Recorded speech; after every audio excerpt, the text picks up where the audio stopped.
مخالفة، والهدف الأول، الهدف الأول لصالح الترجي الرياضي.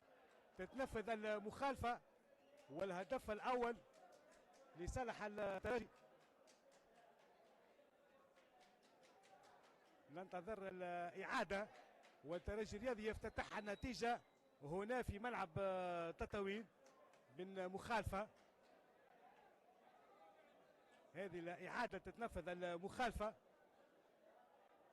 طريق وائل الشيب يرفع الكرة ويدخل الدفاع والهدف التعادل. هدف التعادل لصالح اتحاد تطاوين. هدف التعادل لصالح اتحاد تطاوين. أسامة سهيلي المدافع إغالة الحارس مميش. الكرة كانت طويلة في اتجاه وائل الشيب.